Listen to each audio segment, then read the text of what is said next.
This GXCC racing action powered by Dunlop is brought to you by SPX Logistics, Dunlop, RME Bearings and Transmission, and driven by Bikers Warehouse.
Episode 2 for the GXCC shows coming out of Heidelberg. This week, we focus in on the pro motorcycle categories that were setting themselves up for the fast one of the season. The morning session showed that the quads were lightning fast. The bikes were going to be even faster, looking to go sub 40 minutes.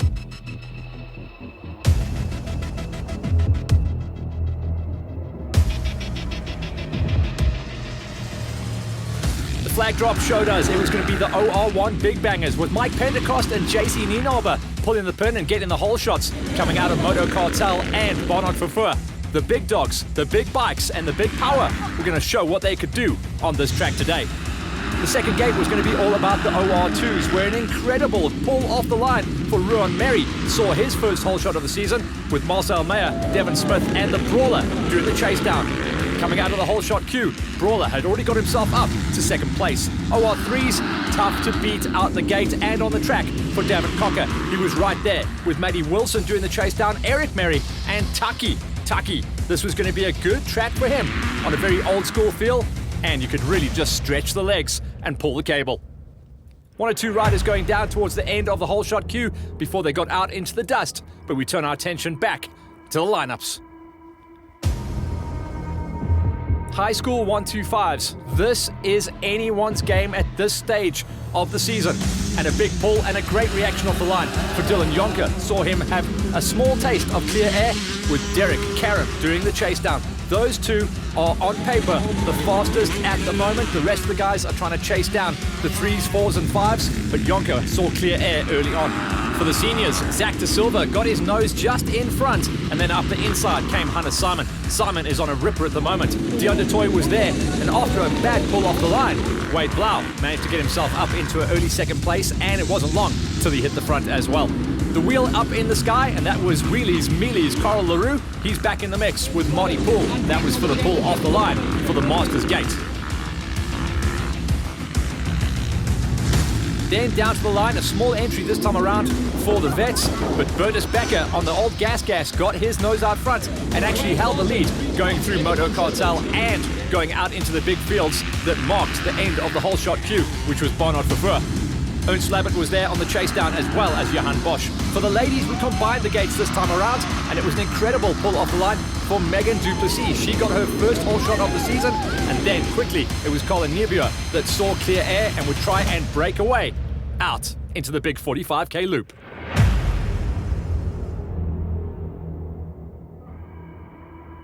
Flowing terrain and a gorgeous setup showed we were going to have one fast event this time around.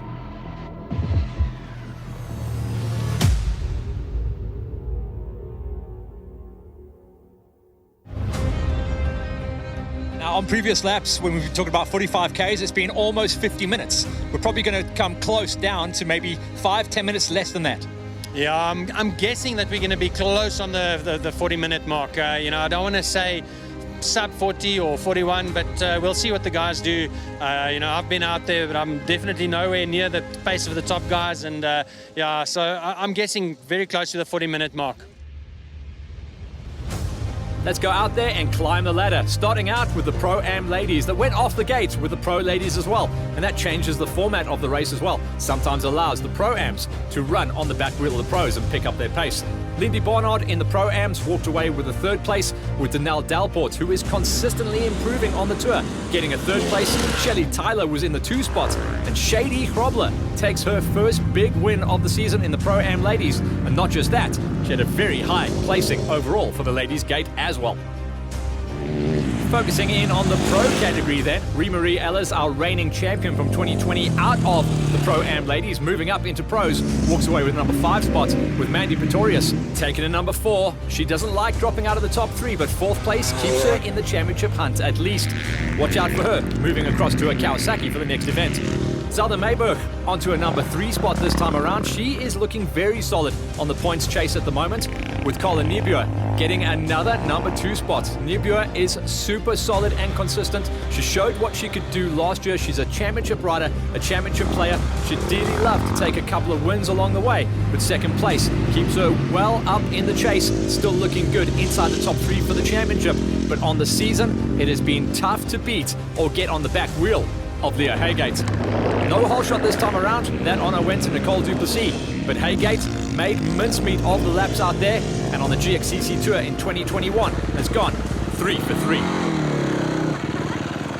Shady, you've been a bit of a find for the season. You are dominating in the Pro-Am ladies, and now you've got your highest ever Pro ladies finish. How are you feeling after this race? Very good. It was a very, very fun race. I have to say I wasn't very confident coming into the race, but I'm very proud of what I did today. And in your first season, I mean, you are now close to a top 3 in the pros, which means next season you're going to be a player. Definitely. I'm looking forward to it. Confirmation then in both of the ladies' gates for the pros. Haygate ahead of Niebuhr and Mayberg, and in the Pro-Ams, Hrobler takes her first win of the season ahead of Tyler and Dalport. Next up, out onto the track, our new category for the season, the Vets. After his incredible hole shot out on the ancient Gas, Bertus Becker and the high speed of the track had to drop down into a number 4 spot this time around. But remember, that bike makes the finish line every single time, and consistency pays the bills. Stefan Bagnall was walking away with a number 3 spot. Also, the track really helped these guys running out in the veterans class. Very easy track, very high speeds, but no testing terrain to really work the body. It was just hang on and hold your breath down the big straights. Bagnall's 3rd place keeps him in the championship chase as well. Johan Bosch, who saw a little bit of clear air early on, had to bow to the superior pace that is coming out of Ernest Slabbert. Bosch in the 2 spot, Slabbert in a 1st place once again, and Slabbert is edging ever closer to dominating the full lockout. He is trying to see the checkered flag in 1st place at every single round for his Rubine Racing squad. Slabbert on the money once again. Ernst, you're too fast for me to do. I keep missing you at all these races, but this veterans category is a cool thing, and I think it's something that's going to be growing for the future. You look like you are just dominating out there at the moment, though. Yeah, we're really enjoying it, and I'm really asking for the guys to come, the 54 and older, to come and support the class. I mean, it's awesome. We're a small class at this stage, so I'm calling on the guys who's riding the farm jams. There's a lot of old toppies there, even in their 60s. Come and ride them, and it's not so difficult. The farm jams are more difficult than this, but yeah, we're really enjoying it. It's nice for a change to win, because the farmers and the Peter Walls is not riding this class, so got to use the year while I can. 3 came off the gate, 3 took the checkers. Slabbert taking another 1 ahead of Bosch, Bagnall and Becker. The huge gate coming out of the Masters once again, and with a couple of key riders missing, everyone was going to be moving up the charts in the orders. Warwick van Skalkwyk, who was a championship rider last year, has problems. He's got a serious injury on his foot, and he cannot find his pace at the moment. Number 9 was his highest ride he could manage. Sean Parra was up the road inside of a number 8, with Rick Steinberg getting it done inside of a number 7 on the old Huserberg. Iswan Hall, who was out there on a 300 smoker, would have known he was in trouble after lap number 1. The bike just simply didn't have the legs for the big straights, and Hall had to drop down to a number 6 this time around. Fricky Ellis didn't necessarily have the same problems though. He was out on the big dog 450 Kawasaki, and even though it was a full MX spec, he put the right gearing on and has one of his best finishes inside of a top 5. Russie Fenter, he's got that economic riding style out there on the track's KTM, and this was custom made for the big guy. Didn't really have to move around too much on the bike. It was all about maintaining speed, corner speed, getting that acceleration done, and not fading too hard towards the end of the race. Fenter tags the number 4 ride. Martin Poole, trying to be the top rider on the Yamaha, consistently always brings the blue machine all the way to the top. And Poole has one of his best rides of the season as well, getting himself up inside of a top 3. Spherical Logistics and Husqvarna Factory Pro now, Francois Swanepoel has been there or thereabouts for the last couple of seasons. But in 2021, it is podiums, podiums, podiums. This time, it's a very high one with a number 2 spot. And then Karel Meelies, or should we call him Wheelies LaRue, gets himself his first GXCC win of the season. It's his comeback tour. He's out there racing some of the big dogs on the Nationals, and now starting to come up onto the Highveld to race GXCCs with us as well. My boy, for a comeback season, you are not holding anything back, eh? Tell me about this track. This has got an old school but a new school mix. It's fast, brother, fast. No, it was really fast. I must say, I missed this fast ones. I'm not a rock hopper, so I like the fast stuff and the open stuff. So this was really good. I enjoyed it a lot. Yeah, so it's a comeback season, as you say. Started November. I decided, no, we're gonna get it again, and it is fun. So far, it's fun. And I must say, thanks to Alfie Cox by assisting me and helping me. It's an awesome season so far. Karel LaRue on top with Swanepoel, Poole, Fenter and Ellis making the top 5. Big stories at this round. No Peter Hall and more importantly, no Wayne Farmer. The championship is going to change heading to round number 4.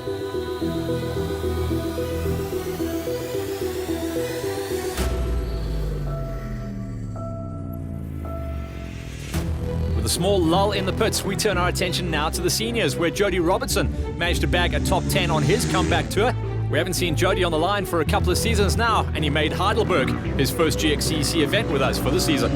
JJ Rousseau got himself inside of the single digits, the magical number 9, as we start to climb the ladder and see a couple of different movers and shakers inside of the point scoring places. Brad Clark, who aired on the side of caution at the beginning of the season, getting himself a 300 smoker, one of those bikes that you can do pretty much every event on, but on the top straights and the big legs, he just lacked a little bit of top speed. But 8th place still keeps him in the championship chase. Hunter Simon, who gated well and was running good numbers in the early stages of the race, had problems towards the latter half of the event and had to drop down outside of the podium places to a number 7. That's going to hurt his championship chase because he was on point for a top 3 coming into this round. Yanni Potgieter taking a number 6 ride once again for the Mastercars VW squad. And Yanni is certainly putting in the time and effort this season. He wants to walk away with top 5s at every single event.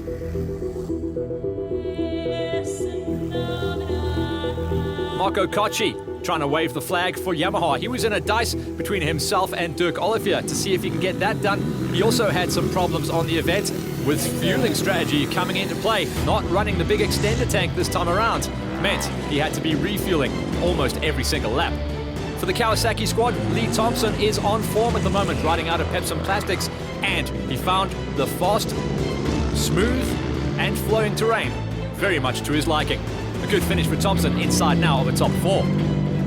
Dirk Olivier takes the title of the top Yamaha on the day as well, and also his highest finish of the GXCC Championship so far, with 3 rounds scored. Olivier will now be jumping up inside of a top 5 in the overalls. And spare a thought for Dion Dutoy, the top rider on the senior gate on the Kawasaki coming out of Franchise Co and CIT. He had this win in the bag with 20 Ks to go. And then a late race crash and a broken collarbone dropped him down to 2nd place. Dion Dutoy was on for his first win of the season up until that point.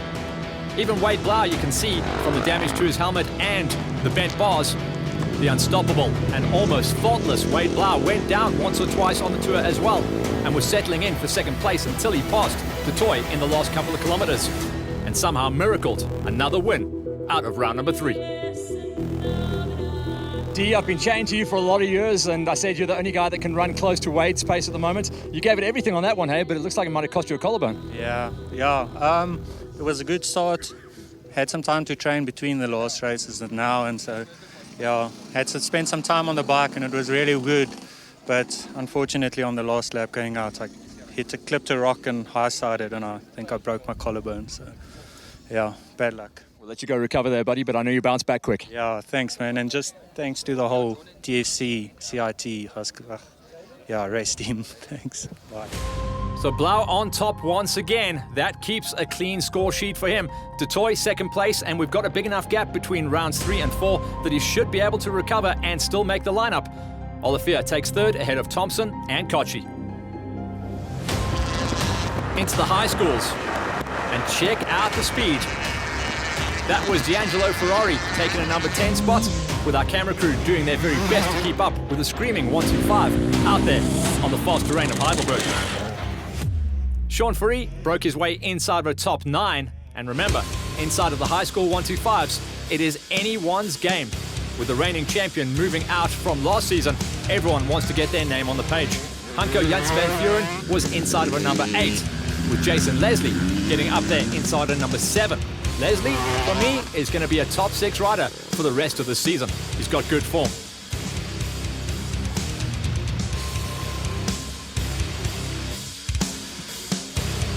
The track was a tough one on the screaming 125s, with some of the long straights really asking everything of the bikes, but mechanically, they're holding up very well in the 2021 tour so far. Andre van der Vesthuizen was up there inside of number 6, with Jos Alexander once again so strong off the gate and runs consistent form. Alexander broke his way once again inside the top 5. For the bean counters out there, watch for Alexander to jump up now to challenge inside of the top 4 for the championship, moving into round number 4. Vian van der Merwe, who at the beginning of the season came in as one of the possible threats for this tour. He's not too far off the box every single time he goes out, and when he finds a track that suits his style, watch for van der Merwe to break his way inside the magical top 2. Ruby Roo. This kid is flying at the moment, and as he gets taller, he seems to be gaining confidence in his stature as well. Third place will jump him up in the championship chase. It's been a 2-horse race, and certainly Heidelberg was a 2-horse race with banging bars, elbows up racing coming out of Derek Karam and John Berta. Karam this time around had to settle for a 2 spot, but it's cool to see that he has got his eyes on the prize and can bring home consistent rides at every single round. That is how you nail down good championship numbers. But it's John Berta who is near on unstoppable. He's got some big prizes in his eyes for 2021. He wants the GXCC Club and Regional Championship, and he desperately wants that big national number 1 plate. He's not far off achieving all of his goals, and at Heidelberg, he was unstoppable on the screaming 125. Franchise code CIT Husqvarna. Johnny, I said at the beginning of the season you're trying to be the main man on the 125s. This was a wide open high-speed track. It suited your style, but Derek was with you all day, hey? Yeah, Derek was in front for about 4 laps, and I passed him in the pits. So yeah, it was a proper dice. I really struggled to catch him, but it was, when I caught him, I rode my own race and came first. So tell me about this lap on a 125. When you're holding it that wide open, this thing must be singing. It's singing, yeah, but it's sketch because you have to not seize your bike, otherwise you're not going to win. So well, she didn't seize, and you did win. Johnny Berta on top ahead of Karam, Roo, van der Merwe, and Alexander, with Van der Vesthuizen and Leslie Jans van Rensburg Ferry, and Ferrari taking us to a pinned top 10.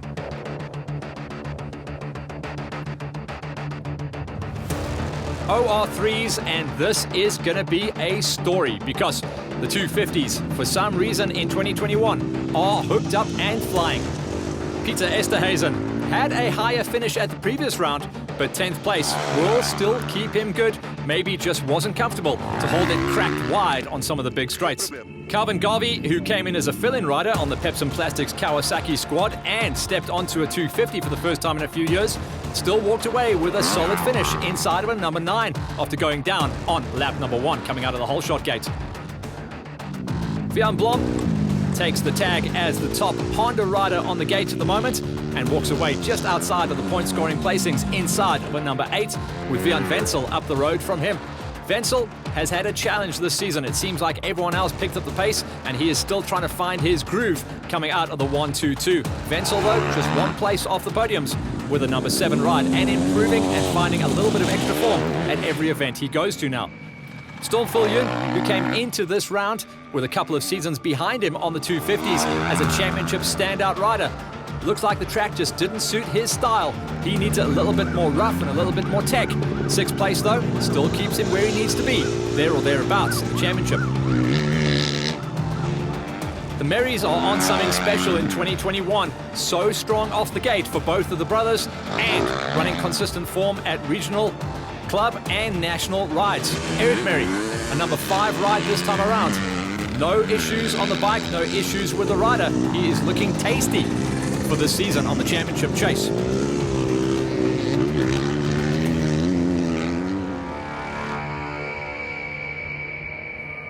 Matthew Wilson, who came into this season as a rookie rider on the 250s, just didn't find it exactly to his liking at Heidelberg. On his day, he can be unstoppable, and in previous rounds, he's run very close to taking a GXCC win. This time around, he had to settle for, in his standards, a low 4th place finish. 3rd place was cool to see, an almost resurgent ride coming in for Peter Karam. Even though he had 1 or 2 small issues on the day, the pace was back for the reigning champion out of the OR3s. Remember, he is a 2-time champ out of this category, taking titles in 2019 and 2020. 2021, though, has been a tough ride so far for Karam, and 3rd place will bring him back where he needs to be. Taki Bodgiargis arrived at this round with around about 6 events under his belt on the new Pepsi Plastics Kawasaki, and it looks like Heidelberg is where Taki has come back to life. Remember, he's a former 250 and 350 champion. He's back onto the 250s on the green machine, and the 222 takes the 2 spot. And it's no real surprise to see that Davin Cocker, even though he had 1 or 2 issues and 1 fairly big crash that our camera crew managed to pick up, he still recovered and absolutely smashed him. Cocker, at every single ride, is still the kid to beat on the 250s. And not just that, at Heidelberg, he climbed inside of the top 5 overall, bringing the small bike to the line on a high.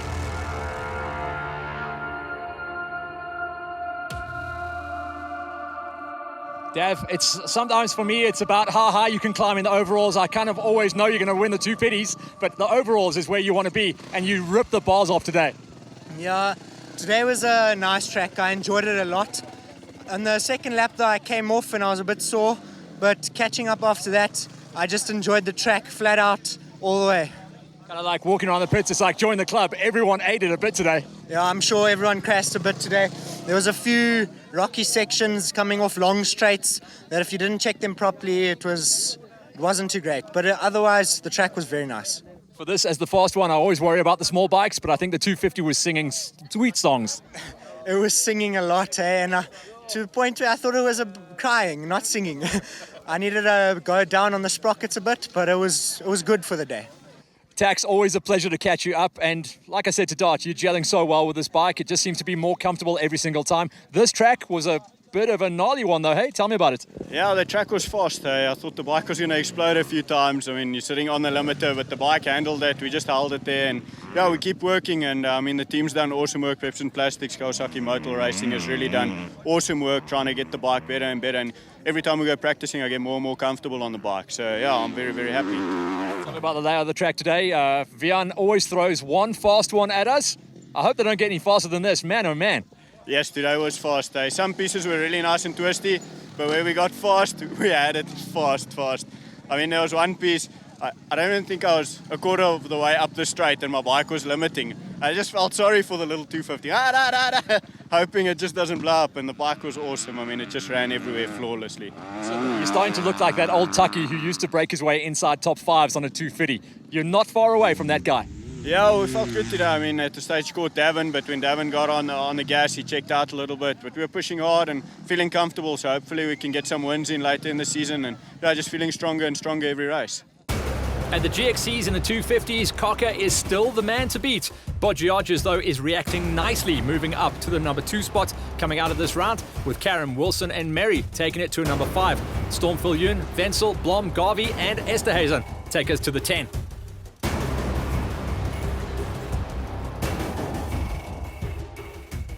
Moving up then into the OR2s, where the guy to beat is Ian Rawl. We'll get to him in just a minute. Right now, moving out of the OR2 Pro-Ams from last season, Dion van der Merwe walking away with yet again another top 10 ride. Remember, the pace from Pro-Ams to Pros is like night and day. So for van der Merwe and a couple of the other riders that made the big move at the end of last season, it is a tough ask. Ian Rawl, who very rarely makes mistakes, it was lap number 2 where Brawler went down hard. He tried to ride through the pain and the stars that were dangling in front of his eyes. But the Brawler showed that even he is human and had to roll back out of this one, eventually only scoring a 9th place finish after having to retire from the event. Big Mig then was the rider up next inside of a number 8 ride. He's another Pro-Am rider that's made the jump up this season, and it seems like every single ride he gets more comfortable. Not just on the bike, it's a very similar bike that he rode last year, but it's the pace of the riders around you that is changing the style of De Silva. Brendan Berger also joins a couple of riders making the move up from the Pro-Ams. This season, he wants top 6s every single round. This time around, he had to settle for 1 place less, 7th place for Berger, but still bringing home consistent finishes every single time. And with a couple of problems for the championship runners out front, he will be jumping up the queue. We said the Marys were on something special this season. A whole shot coming out of the queue at round number 3 and then walking away with a number 6 finish shows that OR2 is a perfect fit for this time. Ruan Mary.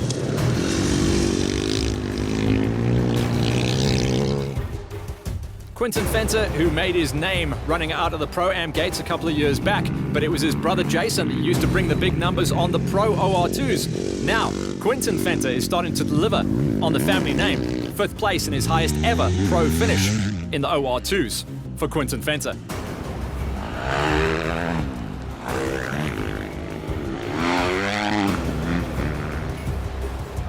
Brendan Kotzer, who's one of those many riders who have chosen 2021 as their comeback tour. We see him out there racing on every single event he can get his hands on. He is definitely putting in the seat time and the mileage, and it's showing as well. 4th place and a rocking top 5 in the Pro OR2s for Kotzer. Highest ever finish on the season in his first year racing in the OR2 Pro Gate. The reigning champion in the OR2 Pro-Ams from 2020, Jean Niebuhr, 3rd place. This will change how he feels about every single ride that he lines up, knowing that he is now officially a pro rider and capable of those top 3 rides. Francois de Groot came back into racing full-time and chose the GXCC Tour as his comeback tour at the beginning of 2020.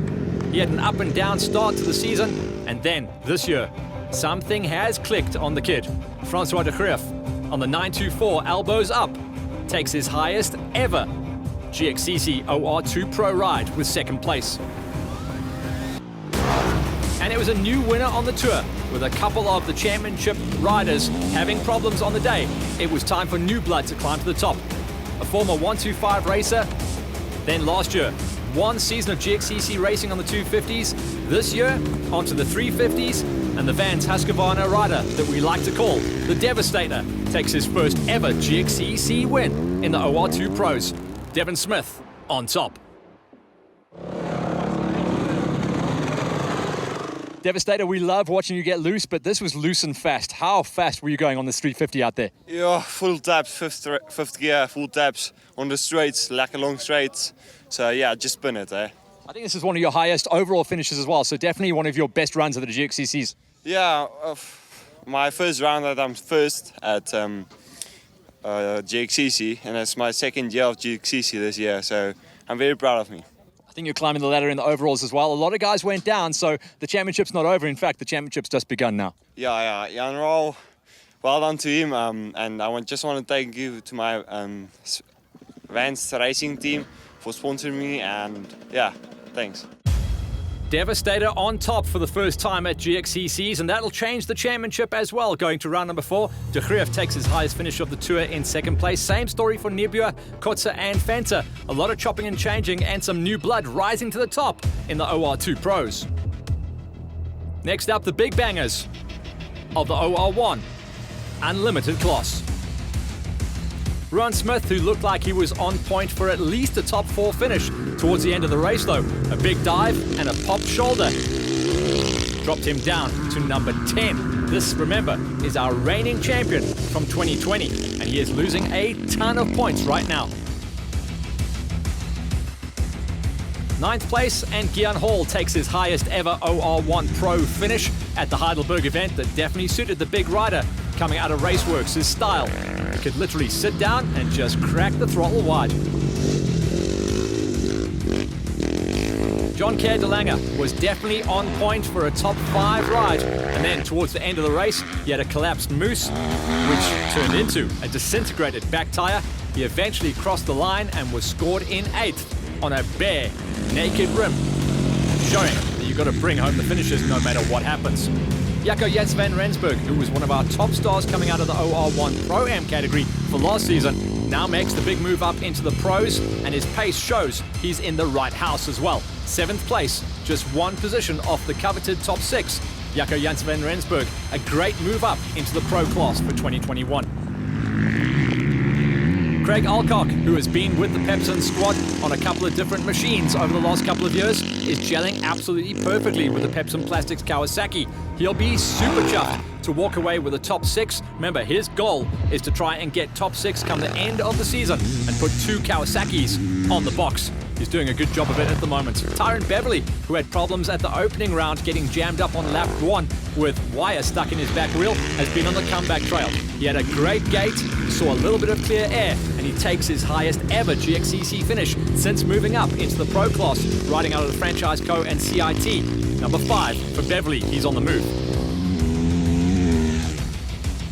Rowan Potgieter, who has done great work in the last couple of seasons, but his consistency is what comes back to bite him every now and again. He was looking forward to this track, the faster and more wide open the better, and Potgieter came to life with a number 4 ride at Heidelberg. The top Kawasaki man to watch out for, and the man who is on a ripper coming into this round, the Dart, a former GXCC champion, now riding out of Pepsin Plastics Kawasaki, gets a 3rd place finish here at Heidelberg. He says it wasn't a track that suited his specific styles, but remember, he is playing the long game, trying to nail down another big number 1 plate. Another former champion who found his mojo and his groove, and he found top gear out here at Heidelberg. A good start, good laps, good training, good nutrition. It all adds up to the perfect package for JC Nienaber. We've been waiting for him to come back and find his pace, and it's there. 2nd place and good numbers. We'll see JC Nienaber recover nicely for the rest of the 2021 season. But there was simply no stopping Iron Mike. Fast and loose and aggressive. By far the fastest rider out there on course in the afternoon's big event on the 45K. In fact, he put together 2 back-to-back 33-minute laps to extend, run, and no one saw his back wheel after lap number 1. Pentecost now is on a burner, jumping up in the championship chase. He had to throw away a bad number at round number 1. Since then, though, it's been the Mikey Mike show. Mikey, I told you on comms when we were talking about the rest of the season what you had to do. It was quite simple. You have to win everything from now on. This is a good start. Yeah, for sure. I've got to thank everyone, the pit crew, my wife, my dad. It was team effort today. And yes, what fun, eh? I feel like I've got my mojo back and I'm feeling good. Yeah. Last year about this time, that Falkville race where you really came to life and you said that is a track custom made for you. We found another one, hey? Yes, this was amazing. I feel like I could have done another 6 laps, to be honest. It was so fun, eh? Really cool. Morning session, obviously a little bit greasy when you guys went out, but probably lap 3, this track just came to life. Yeah, it was a bit slippery in the morning, but it suited me. I preferred a little bit, challenging. It was a good ride, and thanks to Fox Racing for all their help. Good ride. As always, just before we chat to Dart, Mandy Pretorius, now engaged to the Dart, getting him nice and cleaned up and fresh before we stick a camera and a mic in his face. Dart, always cool to catch you up. You seem to be rebounding nicely on the green machine. That was a good run for you, and I think the biggest test of the long legs on this thing as well so far. Yeah, no, for sure. I mean, we kept the same sprocketing. I was happy with 14 front and a 50 rear. It's a 5-speed box, but it's pretty fast. So yeah, I mean, I've been focusing a lot more on the technical stuff this year, trying to get faster in that. And then today I got smoked in the fast stuff. So I need to pay a bit more attention on the fast stuff. But just enjoying the team, enjoying the bike, and just trying to be consistent and put a good championship together. There's a few guys that hurt themselves today, and I just want a good year and be consistent. And next year we can go for the overalls. Championship numbers are still looking quite tasty though. Definitely. I think the Nationals, I'm lying top 3, and coming into this round of the GXCCs I was leading, so I'm not too sure where I ended up overall. But yeah, we'll see going into the next one, but try find some more speed. I'll hang out with Ross a bit more when I get back home, try come back a bit faster, and hopefully get some wins before the end of the season. Cool numbers coming out of Pentecost then. He's doing it all right to try and get back on point. He now moves up inside the top 4 for the championship. Nienhobe taking second place, Lobjoy, Potgieter and Beverly. Lots of new flavours on the page here coming out of the fast one.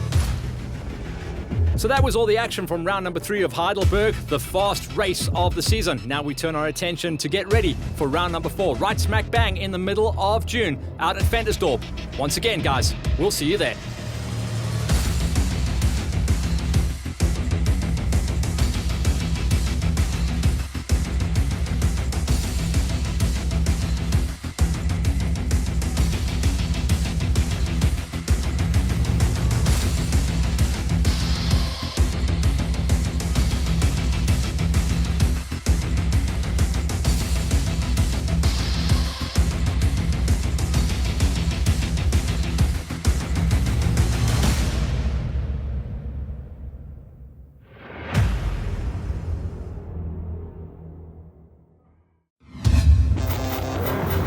This GXCC racing action powered by Dunlop was brought to you by SPX Logistics, Dunlop, RME, Bearings and Transmission, and driven by the Bikers Warehouse.